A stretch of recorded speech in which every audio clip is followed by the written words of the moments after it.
Hello बच्चों, let's see this question and here this question says which of the following organization emphasizes on liberalization of foreign investment and foreign trade।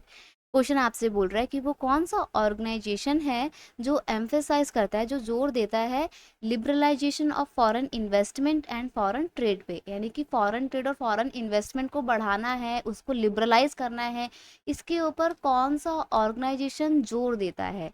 आपके option है International Labour Organisation, World Wide Fund for Nature, या फिर world trade organisation, या फिर world health organisation. देखो अब हम इस क्वेश्चन को ना एलिमिनेशन के थ्रू करेंगे कि कैसे आपका सही आंसर निकल जाए।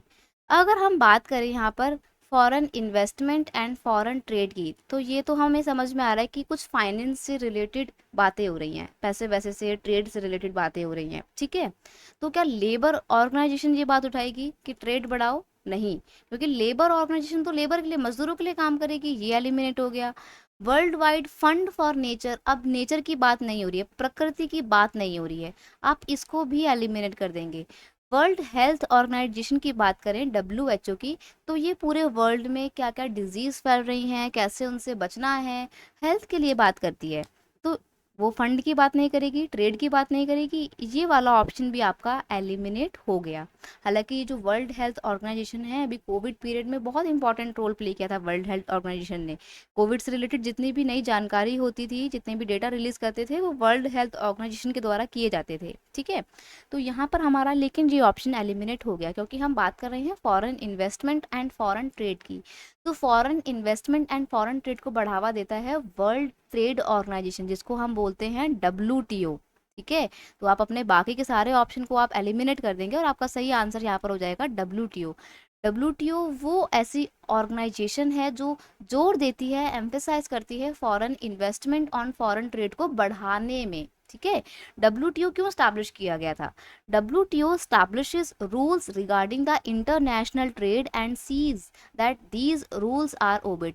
अब देखो, इंडिया चाइना के साथ में ट्रेड कर रहा है, इंडिया अफ्रीका के साथ में ट्रेड कर रहा है, इंडिया जापान के साथ में ट्रेड कर रहा है, इंडिया अमेरिका के साथ में ट्रेड कर रहा है। इतने सारे देशों के साथ में जब ट्रेड कर रहा है, तो इन व्यापार को, इन ट्रेड को कंटिन्यू करने के लिए कुछ रूल एंड रेगुलेशन होने चाहिए। तो वो रूल एंड रेगुलेशन कौन बनाता है? वो रूल एंड रेगुलेशन बनाए जाते हैं वर्ल्ड ट्रेड ऑर्गेनाइजेशन के द्वारा। और वर्ल्ड ट्रेड ऑर्गेनाइजेशन ये भी इंश्योर करता है कि जो भी रूल उसने बनाए हैं इंटरनेशनल ट्रेड के, उनको कौन कौन मान रहा है, कौन कौन फॉलो कर रहा है, और जो फॉलो नहीं कर रहा है फिर उसको पनिशमेंट भी दिया जाता होगा, ठीक है। तो यहाँ पर जो WTO है, फॉरेन ट्रेड और फॉरेन इन्वेस्टमेंट को बढ़ाने में इसका बहुत इंपॉर्टेंट रोल प्ले रहता है। WTO की अगर हम इन्वेस्टमेंट की बात करें, सॉरी इसके इस्टाब्लिशमेंट की अगर हम बात करें, तो इसका इस्टाब्लिशमेंट कब हुआ था? 1995 में इसका इस्टाब्लिशमेंट हुआ था। और ये एक बहुत इम्पॉर्टेंट ऑर्गेनाइजेशन है जो ट्रेड को बढ़ावा देती है, लगातार ट्रेड को और ज़्यादा बढ़ाने के लिए ये काम करती है। तो यहाँ पर आपका ऑप्शन C करेक्ट आंसर है। I hope you understood it well. Best of luck.